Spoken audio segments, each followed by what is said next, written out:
Hello, I've just bought a new book about gardening. I'm very excited. I'll show you a quick flick through of it in a second, but it's called The Arts and Crafts Garden. And that's why I bought it because I just discovered this term recently and I think I'm an arts and crafts gardener.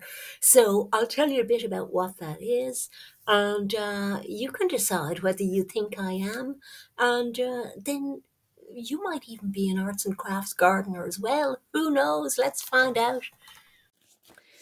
So I'm definitely the arts end of things because you could probably tell from my studio background that I paint, but I'm also a journaler of gardening things. And it was when I was doing this art journal that I started looking at little scraps that were about Victorian gardens.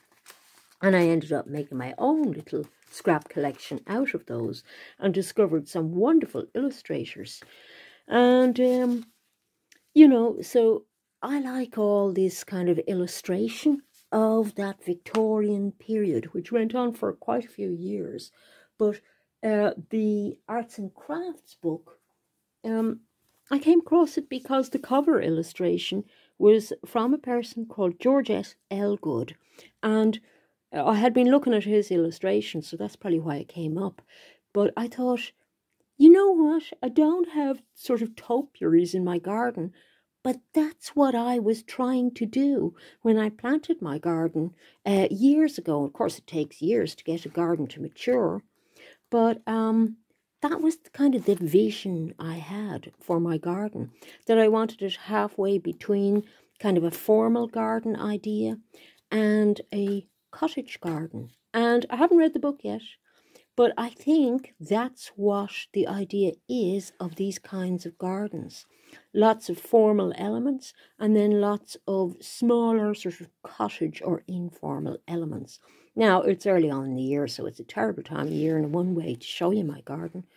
But I got enthused by coming across this phrase, almost as excited, well, as excited, I would say, as when I came across that phrase cottagecore, which is a trending thing at the moment, and slow living, another trend I love.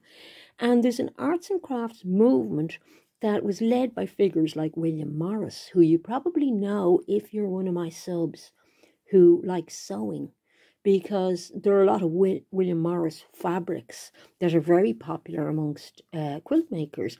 And he made all kinds of fabulous patterns for interiors. And some people who did architecture and garden design and everything are associated with this movement, which is kind of a reactionary movement to Victorian ideas of progress and industrialism.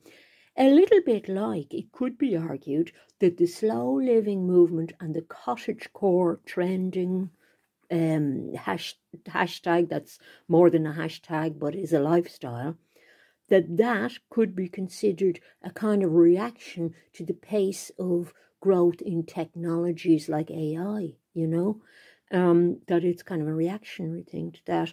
So, I think that, as I say, I haven't read this yet, but I think that I'm going to find that some of the things, apart from the socialism in it, would be things which would appeal to me. The idea that you're not just a cog in a wheel of society, that you're an individual who crafts your own way in life through making things, working with nature and so on. So I think that's what the arts and crafts movement is going to be about a lot. And I have been I knew about the illustrators and painters associated with it, and it was the golden age of English gardens. That's what it was known as. So there were so many amazing botanical illustrators and painters around at the time. So of course, as a painter, I was going to know about that aspect of it, But you can judge and see what you think. Is my garden anything to do with that concept or not? But we'll go out between rain showers and have a look. Let's go and look at the garden from a bit of a distance so we can see the layout. This kind of thing is what I want to show you from a distance. Dwarf conifers and ornamental grass give a slightly formal garden look. But there's definitely a rustic cottage thing going on. And you can see in my grand driveway up to the house that it's fairly informal in a lot of ways. Can you tell I break a lot of crockery? Somewhere in here there's an oak tree growing in a flower pot, but my garden's too small for it. But I might get cremated and have my last wish to be buried under it somewhere. The tree would survive then, wouldn't it? Because people are superstitious. Something one might not want to leave behind is this stuff, Gunnera, which is an invasive species. You have to be really careful with it. But some wild things grow really well, and I do try and go with what grows well. Whether I'm growing something cultivated or something wild. I'm hoping to grow a natural screen at the side of the house here. But for the moment, behind me is where I sit to read when it's warm, because it's more private behind that big bush. And there's an ant village down there. I don't know, can you spot it? There's several colonies of ants, but they use this little house I built for them. The roof is starting to fall apart a bit, but it's still usable. It's got steps up it. It's actually a little village. Look. Antville. At this time of year there are these little fellas as well. And just giving them a nice feed of broccoli, and they like it. Some of them are getting legs now. Let's go in and get some tea to bring into the back garden. Look, the minute I go in, the birds are out. Look at them all. It's like that movie, The Birds, isn't it? They're waiting. It's a nice kitchen view of a morning, though. And I like the cooing of the doves. Got all my little seedlings there for the garden, you see. They are going to be marigold and sweet pea.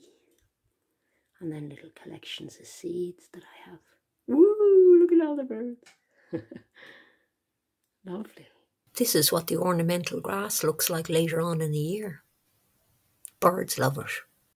It can be a lot of work, this kind of garden, but it's very enjoyable. That bush there was grown from little small slips and took over a decade to grow.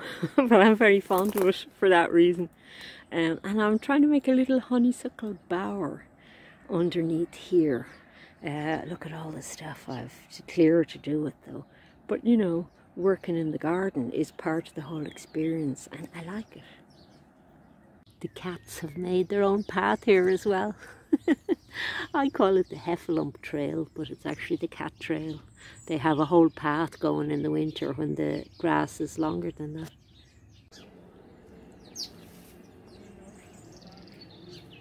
Here's a cat using the Heffalump Trail. I mean the cat trail. Heffalumps probably go down there as well.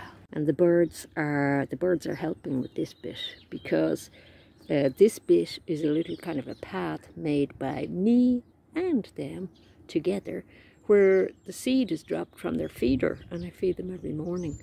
And they come down into that kind of little courtyard.